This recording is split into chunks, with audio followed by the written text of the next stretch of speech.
టీ95 news కి స్వాగతం. హత్య చేసిన నిందితుడు అరెస్ట్. ప్రకాశం జిల్లా కందుకూరులో హిజ్రా హత్య కేసు ఆలస్యంగా వెలుగులోకి వచ్చింది. కనిగిరి పట్టణానికి చెందిన రావూరి పేరమ్మ అలియాస్ ప్రియా హత్యకు గురైన ఘటన సంచలనం రేపుతోంది. శుక్రవారం కందుకూరు డీఎస్పీ కార్యాలయంలో డీఎస్పీ బాలసుబ్రహ్మణ్యం నిందితుడిని మీడియా ముందు హాజరుపరిచి వివరాలు వెల్లడించారు. డీఎస్పీ తెలిపిన వివరాల ప్రకారం గుడ్లూరు మండలం పెద్దలాటరిపి గ్రామానికి చెందిన పొట్లూరి అంకయ్యతో పేరమ్మకు గత 2 ఏళ్లుగా పరిచయం ఉండి సహజీవనం కొనసాగుతోంది. ఇటీవల నెల రోజులుగా అంకయ్య కాల్స్ను ఆమె పట్టించుకోకపోవడంతో ఇతరులతో మాట్లాడుతుందనే అనుమానంతో ఇద్దరి మధ్య విభేదాలు పెరిగాయి. ఈ క్రమంలో అంకయ్య హత్యకు ప్రణాళిక రచించినట్లు తెలిసింది. ఏప్రిల్ 27న పేరమ్మను కనిగిరి నుంచి కందుకూరుకు తీసుకువచ్చి తన బంధువుల ఇంటి వద్ద రాత్రి సమయంలో గొంతు నిలమి హత్య చేశాడు. అనంతరం అనారోగ్యంతో మృతి చెందినట్లు నమ్మబలికి మృతదేహాన్ని కనిగిరికి తరలించాడు.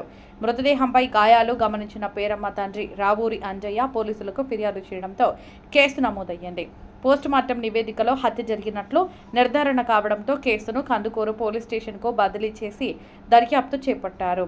నిందితుడు అంకయ్య పరారైనప్పటికీ అనంతరం ఒక వీఆర్ఓ వద్ద లొంగిపోయి నేరాన్ని ఒప్పుకున్నాడు. వీఆర్ఓ అతన్ని పోలీసులకు అప్పగించగా ముద్దాయిపై కేసు నమోదు చేసి కఠిన చర్యలు తీసుకుంటున్నట్లు డీఎస్పీ తెలిపారు. అందరికీ నమస్కారం. ఈరోజు ఒక మర్డర్ కేసు గురించి తెలియజేయడానికి ప్రెస్ మీట్ అరేంజ్ చేయడం జరిగింది. దీంట్లో చనిపోయినటువంటి మృతురాలు ఒక హిజ్రా, పేరు రావూరి పేరమ్మ ఎలియాస్ ప్రియా, సుమారు 26 ఇయర్స్ ఉంది. ఈమె కనిగిరి టౌన్లో ఈ కాసిరెడ్డి కాలనీ అని అక్కడ ఉంటా ఉన్నది. అలాగే ఈ చనిపోయిన ఈమెకి అలాగే పెదలాట్రపి అంటే గుడ్లూరుకి సంబంధించినటువంటి పెదలాట్రపికి చెందినటువంటి రావూరి పొట్లూరి అంకయ్య అనే అతనితో 2 సంవత్సరాల నుంచి ఈ ఒక రిలేషన్షిప్ పెట్టుకొని ఆమెతో ఇతను కనిగిరిలో ఉండటం, అలాగే ఒక్కోసారి ఆమెని తీసుకొని రావటం, అలాగే కందుకూరికి తీసుకురావటం చేస్తూ ఉన్నాడు. అలాగే ఈమె 2 సంవత్సరాల నుంచి వీళ్ళిద్దరూ కూడా సహజీవనం చేస్తూ ఉన్నారు. ఆ తర్వాత సుమారు ఒక నెల రోజుల నుంచి ఈ హిజ్రా ఇతనితో కాంటాక్ట్ లేకుండా ఇతను ఫోన్ చేసినప్పుడు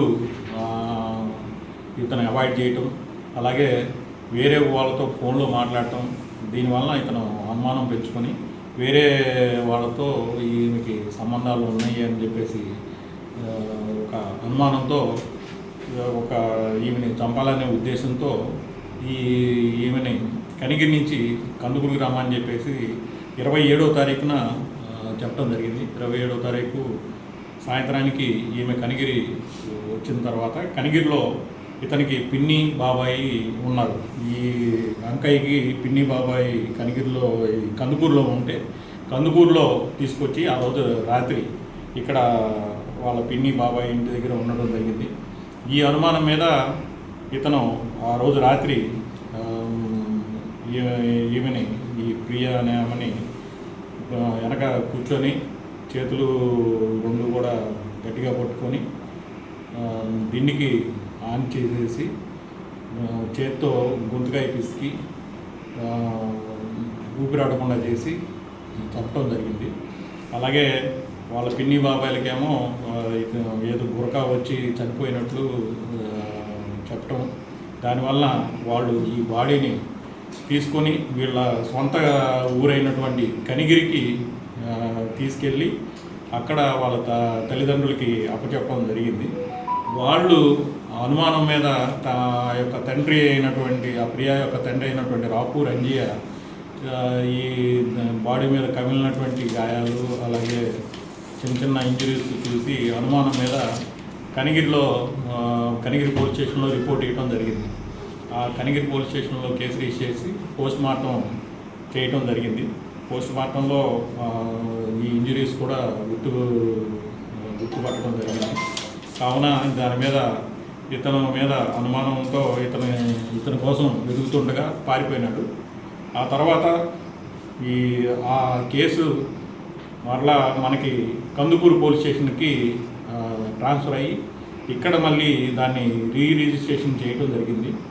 దాన్ని మీద ఇన్వెస్టిగేషన్లో ఇతని గురించి ఎంక్వైరీ చేస్తుండగా ఇతను పారిపోయి కన్సర్న్ కదలాట్రపీకి సంబంధించినటువంటి విఆర్ఓ దగ్గర లొంగిపోయి తను ఈ నేరం గురించి ఒప్పుకుంటే దాని మీద విఆర్ఓ గారు ఇతన్ని తీసుకొని వచ్చి కందుకూరు సిఏ గారి దగ్గర ఆధార పెట్టడం జరిగింది.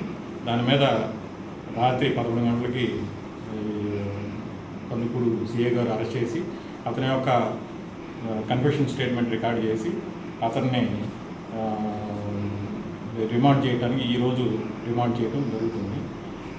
కాబట్టి ఇతను నమ్మకంగా పిలిచి నమ్మకంగా మోసం చేసి ఆమెని చంపడానికి ఇక్కడికి పిలిచి ఇక్కడ చంపి మరలా దాన్ని న్యాచురల్ డెత్ కింద చూపించి కనిగిరి వాళ్ళ తల్లిదండ్రులకి అప్పచెప్పడం జరిగింది.